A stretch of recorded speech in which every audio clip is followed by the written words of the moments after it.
Welcome back. In this video, I'm going to show you how to throw an insert lid.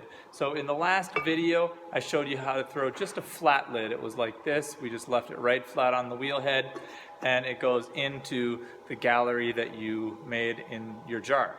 This video is going to be an inset lid, one that's got a little like stopper in the top, but the lid part of it still fits into that gallery piece.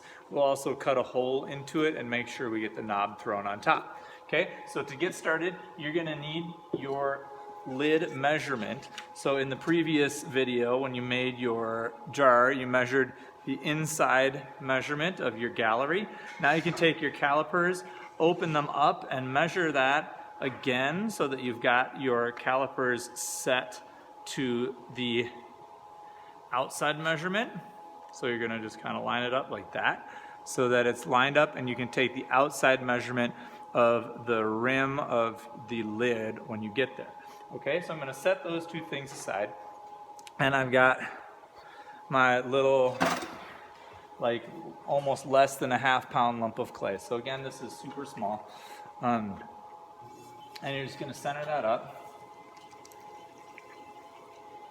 Again, with such a small piece of clay, you might not be able to use your whole hand to center. And like I discussed in the last video, you might want to just use your fingers to cone the clay against the palm of your left hand, and then use the fingers of your right hand to compress that clay, just like that. So you're using just your fingers. You can kind of see on my hands, I'm not even using the hand part of my right hand. Okay. Once you get your clay centered up, still a little uncentered, let me do that one more time.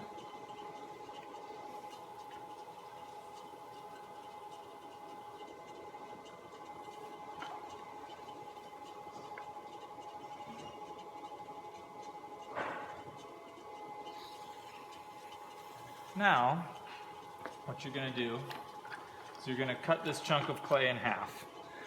The middle part here is going to be our knob, and the outside part here is going to be the rim. So I'm just going to take my index finger and cut down like that, and make a little well. Then this middle part I can take and make the knob for my lid. So you can take it and kind of color it up, mess with it. You can have whatever kind of style for the handle lid that you want. Okay, so you can kind of see that. Maybe you want it dipped in on the top, maybe you want it rounded on the top. You can use your fingers to round it. Okay, so there's like the little knob. Make sure that it has an undercut, so when you grab it, that little undercut, you can get your fingers on. Now, for the outside part, you're going to throw basically a bowl. You're going to undercut with your outside hand and keep the clay steady with your inside finger.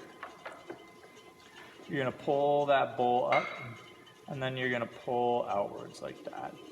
So you're going to pull over the top and make that top piece flat. Now this is way too large already. I can just tell by looking at it. But if you take your calipers, you can hold them level like this. If you lead with the right hand side, you see how I'm just making a little divot there where that line is. That's where I'm going to end up cutting that clay. So at this point, if I'm going to slow my wheel down just a bit, I can take my needle tool, hold my finger underneath, cut through with my needle tool, take that rim off, and now I'm just going to take my fingers and tidy it up a bit, like so. Okay. Now that inset lid, I like it better because it's a little bit easier to manage than a flat lid, I feel. Because now what I can do is I can press it in and I can manipulate that edge so it's just perfect. Whereas I feel when it's flat on the wheel, it's a little bit harder. Okay, I'm going to, last step, take my rib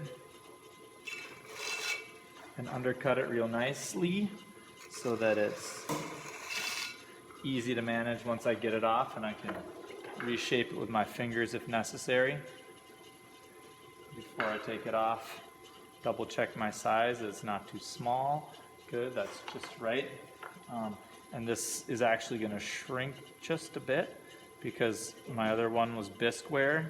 Oh, no, it's not bisqueware. I measured it ahead of time. So this is my wet measurement. So there we go. That measurement should be fine now. I've got it undercut. I'm going to take my sponge and swipe it around the edge so the edge is nice and smooth. And then turn my wheel off. And then cut it off with my wire just like you would any other piece.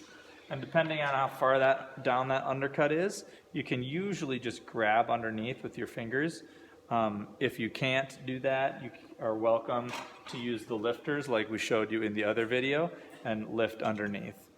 Depends on what you need and how delicate it is, or how much you need to grip it. But that's how you make the inset lid for the lidded jar assignment. Remember, you need to have two different kinds of lids. You need to have one of the flat or inset, and then you need to have either a dome or a rose lid, which I'll make the other videos for in the ends of this series. Thanks so much for joining me.